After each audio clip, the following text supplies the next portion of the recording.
Hello everyone, welcome to my YouTube channel being a best teacher.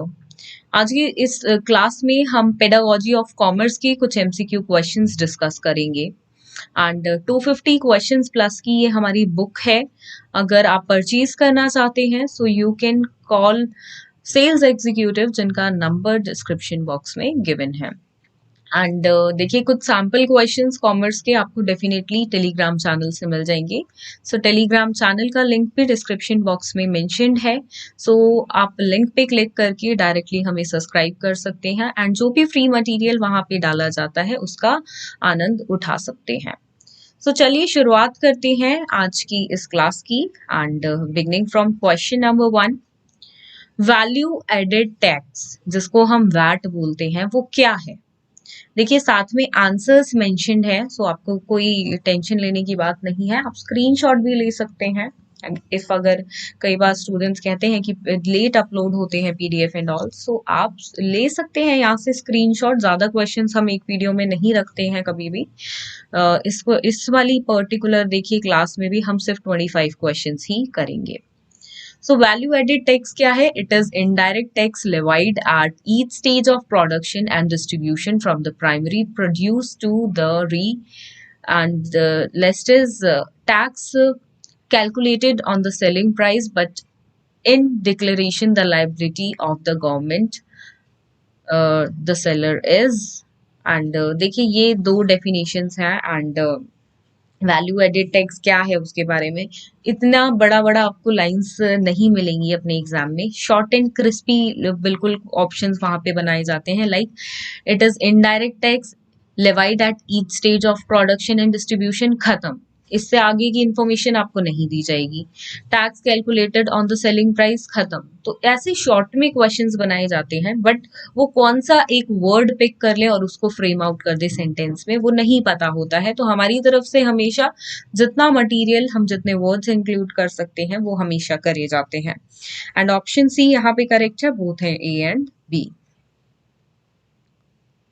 Next is question number 2. A dash is a financial journal that contains all cash deposit and disbursements, including bank deposits and withdrawal. So the answer is cash book. Next is question number 3. The actions of bulling and selling goods and services is called what? So it is called trade.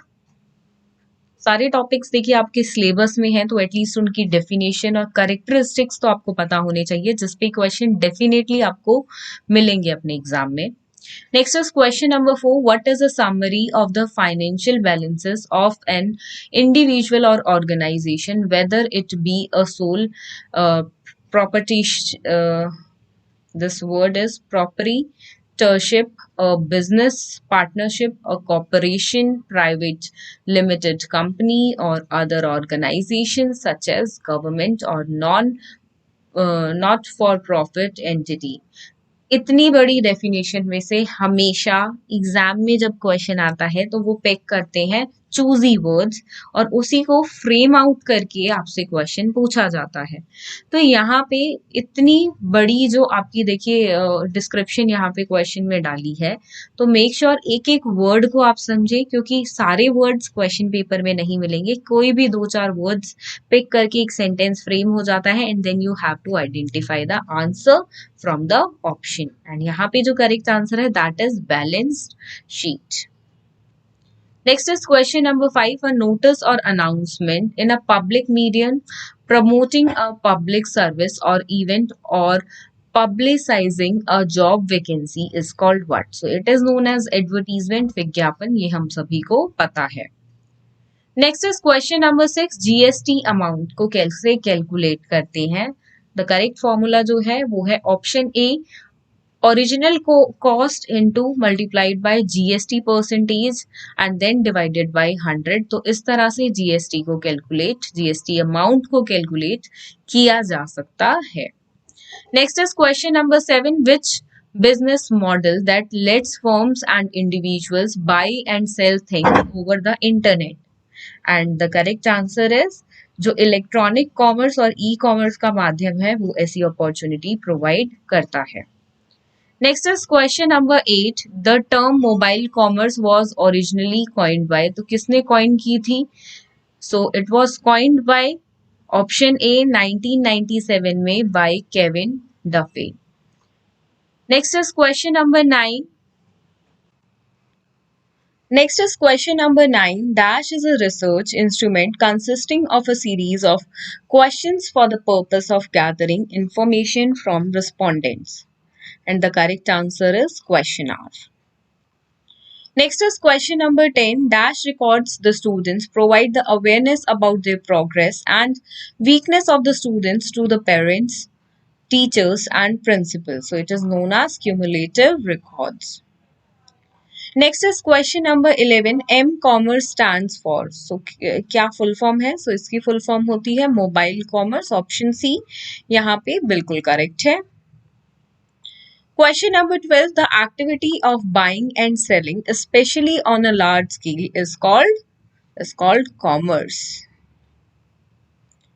The English language word commerce has been derived from the. कौन से word से हुआ है? ऐसे भी question पूछा जा सकता है. सो लैटिन वर्ड कमर्सिम सियम, जो भी इसको प्रोनाउंस किएंगे उससे डिराइव्ड है.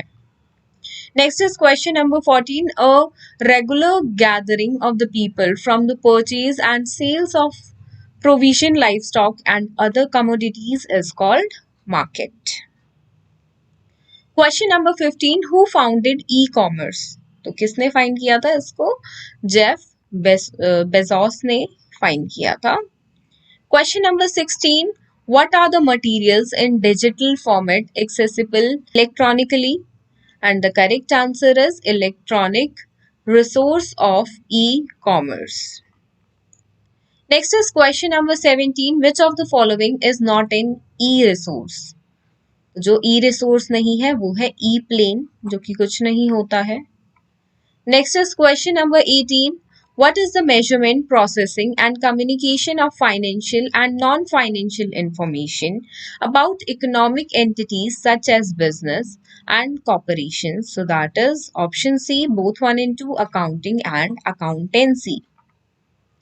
Question number 19. Dash is the recording of financial transactions and is part of the process of accounting in business.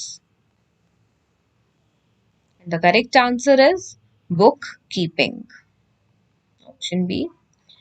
Question number 20. A person whose job is to keep, inspect and analyze financial account is called what? So it is called, the one who does this is called accountant.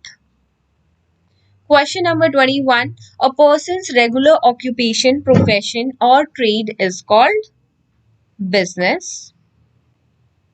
Question number 22. Dash is the activity of making one's living or making money by producing or selling, buying and selling products such as goods and services. That is called business. Question number 23. Commerce made its way into English from the Latin word. तो इस तरीके से question देखिए. 3 questions अभी तक आपने देख लिए हैं, पर हर क्वेश्चन को ट्विस्ट करके पूछा गया है. Question number 24. Commerce made its way into English from the Latin word, जिसका मीनिंग अब देख के बताना है आपको. कमर्सियम, जिसमें कॉम का मतलब होता है टुगेदर एंड मर्सियम का मीनिंग होता है मर्चेंडाइज. क्वेश्चन नंबर 25 हम कर चुके हैं, फर्स्ट क्वेश्चन ही था ये. क्वेश्चन 26 करते हैं. He is the god of sea and used it for trading. Who is he in this sentence? तो ये किसके बारे में बात हो रही है? ये बात हो रही है रोज के बारे में.